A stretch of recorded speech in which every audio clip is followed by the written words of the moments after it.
দেখা গেল? এর আগে কি দেখা গেছিল?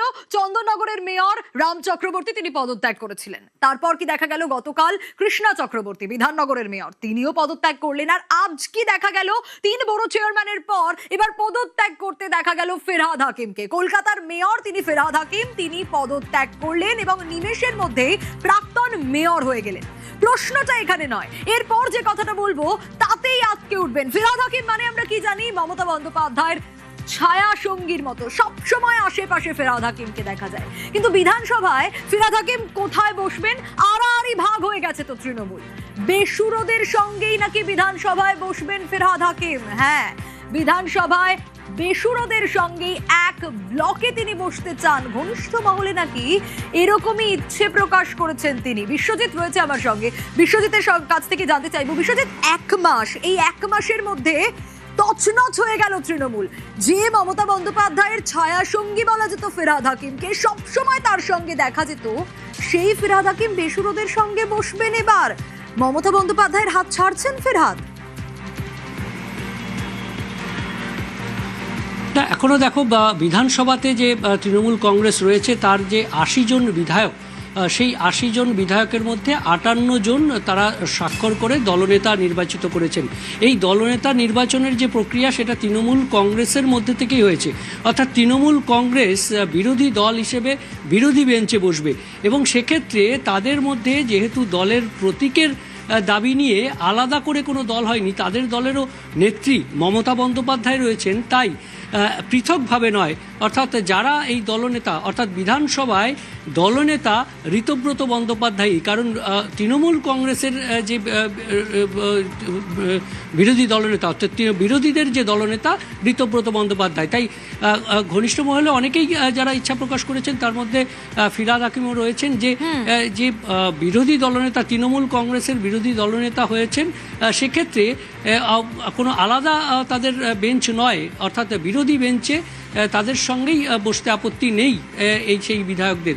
অর্থাৎ যে বিধানসভায় আমরা জানি যে প্রথমে অভিষেক বন্দ্যোপাধ্যায় দলনেতা হিসেবে চিঠি দিয়েছিলেন এবং সেই চিঠি নিয়ে বিতর্ক তৈরি হয়েছিল, সেই চিঠির ঋতব্রত বিরোধী দলনেতা হয়েছিলেন এবং ঋতব্রতর পাশে বসতে কোনো রকম কোনো অসুবিধে নেই ফিরহাদের, সেরকমই কি ইচ্ছা প্রকাশ তার?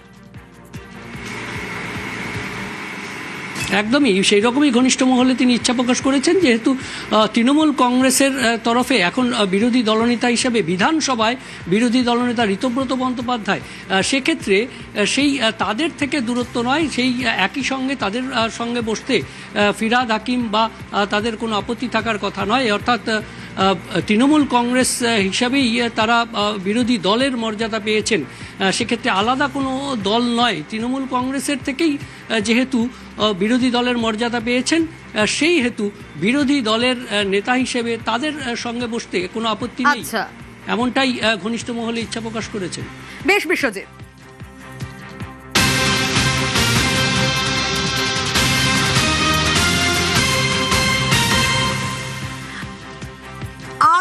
ভাগ হয়ে গেছে তৃণমূল এবং যেখানে ঋতব্রত বন্দ্যোপাধ্যায়রা মেজরিটিতে, সেখানে ফিরহাদ হাকিম বসতে চাইছেন তাদের সঙ্গে একই ব্লকে বসতে, মানে বেসুরো বিধায়কদের সঙ্গে একই ব্লকে বসতে ফিরহাদ হাকিমের কোনো রকম কোনো অসুবিধে নেই। হ্যাঁ, সদ্য পদত্যাগী মেয়র অন্তত ঘনিষ্ঠ মহলে এই ইচ্ছে প্রকাশ করছে। স্বাভাবিকভাবে প্রশ্ন উঠছে, তাহলে কি মমতা বন্দ্যোপাধ্যায়ের হাত ছাড়ছেন? কিন্তু মমতা বন্দ্যোপাধ্যায় বলছেন যে খুব সম্মানের সঙ্গে ফিরহাদ হাকিম যা করেছেন ঠিক করেছেন, সম্মানের সঙ্গে ইস্তফা দিয়েছেন। যে ফিরহাদ হাকিম বেসুরোদের সঙ্গে বসতে চাইছে, এর ইকুয়েশনটা বোঝার চেষ্টা করব আবিরের কাছ থেকে। আবির, যে ফিরহাদ হাকিম বেসুরোদের সঙ্গে একই ব্লকে বিধানসভায় বসতে চাইছেন, মমতা বন্দ্যোপাধ্যায়ের এই কথা কোথাও গিয়ে কি তাহলে তৃণমূলে গুরুত্ব বাড়ছে ফিরহাদের? ইকুয়েশনটা ঠিক কি হচ্ছে? দেখো, আজকে বিরোধী দলনেতা সকাল এবং সন্ধ্যের দুটো বক্তব্য শুনলে পরিষ্কার হয়ে যাবে গোটা বিষয়টি। আজকে বিরোধী দলনেতা সকালবেলা তিনি যখন কথা বলছিলেন সন্দীপন শাহর বাড়িতে গিয়ে, সেখানে তিনি উল্লেখ করে বলেন কি 18ই জুন পর্যন্ত অপেক্ষা করুন, সদস্যের সংখ্যা আরও বাড়তে চলেছে এবং এই যে 18ই জুন পর্যন্ত অপেক্ষা করার কথা বলা হয়েছে, তাতে দুটো বিষয় তিনি পরিষ্কার করে চ্যালেঞ্জ করে দিয়েছেন। এক, তাদের কাছে যে সংখ্যা রয়েছে সেই সংখ্যা শুধুমাত্র চিঠির পরিপ্রেক্ষিতে নয়। দ্বিতীয়, তারা যে বিষয়টা উল্লেখ করে দিয়েছেন, যদি আগামী দিনে স্পিকারের তরফ থেকে বিধানসভার অভ্যন্তরে ফ্লোর টেস্ট করানো হয় সেটা দেওয়ার জন্য প্রস্তুত, এবং 52টা বিধায়ক হলেই হয়ে যেত, সেখানে তারা আরো বেশি সংখ্যা বাড়িয়ে নিতে পারছেন এবং যোগাযোগ রাখবেন। দ্বিতীয়ত, বিরোধী দলনেতার অপর একটা বক্তব্য আবার শুনতে হবে, ততক্ষণে কলকাতা পুরসভার মেয়র পদ থেকে ফিরহাদ হাকিম ইস্তফা দিয়ে দিয়েছেন। সেখানে দাঁড়িয়ে বিরোধী দলনেতা উল্লেখ করেছেন যে ফিরহাদ হাকিমকে তিনি বহুদিন ধরে চেনেন, আজকে বা আগামীকাল তিনি ফিরহাদ হাকিমের সঙ্গে কথা বলবেন। এই যে জল্পনাটা সকালবেলা বিরোধী দলনেতা জিয়ে রেখেছিলেন যে আরো অনেকে যোগাযোগ রাখছেন, সে আরো অনেক যোগাযোগ রাখার মধ্যে ফিরহাদ হাকিমের নাম থাকবে কিনা সেটার জন্য হয়তো 18ই জুন পর্যন্ত অপেক্ষা করতে হতে পারে। অবশ্য ফিরহাদ হাকিমকে তৃণমূল কংগ্রেসের তরফ থেকে, বিশেষ করে তিনি যেহেতু তৃণমূল কংগ্রেসের অন্দরে মমতা বন্দ্যোপাধ্যায় ঘনিষ্ঠ নেতা হিসেবে পরিচিত এবং তিনি যাবতীয় দায়িত্ব তাকে যখনই মমতা বন্দ্যোপাধ্যায় দিয়েছেন তিনি পালন করে এসেছেন এবং তিনি সেটা নিজেও বারবার ধরে উল্লেখও করেছেন। ফলে সেক্ষেত্রে দাঁড়িয়ে আজকে সূত্রের খবর, বৈঠকের মধ্যে ফিরহাদ হাকিমকে উদ্দেশ্য করে বলাও হয় যে ববি কাজ করতে পারছিল না, আজকে ইস্তফা দিয়েছে, দলীয় সম্মানজনক পদে ববিকে রেখেই কাজ করানো হবে। ফলে এক্ষেত্রে দাঁড়িয়ে তিনি তার আস্থা প্রকাশের জায়গাটা বলছেন। কিন্তু যে সমীকরণ বা যে আভ্যন্তরীণ সমীকরণ গত কয়েকদিন ধরে তৃণমূল কংগ্রেসের অন্দরে তৈরি হচ্ছিল, সেখানে দাঁড়িয়ে তারা পরিষ্কার করে উল্লেখ করছিলেন যে মমতা বন্দ্যোপাধ্যায়কে নিয়ে তাদের আপত্তি নেই। তারা বলছিলেন যে অভিষেক বন্দ্যোপাধ্যায়কে নিয়ে আপত্তির যে জায়গাটি, কারণ রদবদল তো বিভিন্ন পদেও হয়েছে তৃণমূলে, সাধারণ সম্পাদকের পদ সেখানেও রদবদল হয়েছে। আজকে সাংগঠনিক একদম খোলনলচে বদলে ফেলা হয়েছে। আমরা দেখলাম যে অভিষেক বন্দ্যোপাধ্যায়কে সাহায্য করার জন্য দুজন যুগ্ম দায়িত্ব দেওয়া হয়েছে, দুজনকে নিয়ে আসা হয়েছে এবং যুগ্ম সম্পাদকের দায়িত্বে নিয়ে আসা হয়েছে জাতীয় ক্ষেত্রে দোলা সেন এবং ডেরেক ওব্রায়ানকে। আমরা দেখলাম যে ছাত্র সংগঠন যাদের বিরুদ্ধে অভিযোগ ছিল যে আরজিকর কাণ্ডের সময় থেকে তারা পথেই নামেন না, তাদের কোনো ভূমিকা নেই, কলেজ রাজনীতিতে ছাত্র রাজনীতিতে তাদের কোনো ভূমিকা নেই, তৃণাঙ্কুর ভট্টাচার্যকে দায়িত্ব থেকে সরিয়ে দেওয়া হয়েছে। যদিও যে যুব সংগঠনের কাজ বা ভূমিকা নিয়ে বারবার প্রশ্ন তোলা হতো, সেই যুব সংগঠনের তরফ থেকে দেখতে পাওয়া গেছে সায়নী ঘোষ তিনি দায়িত্বে থাকছেন।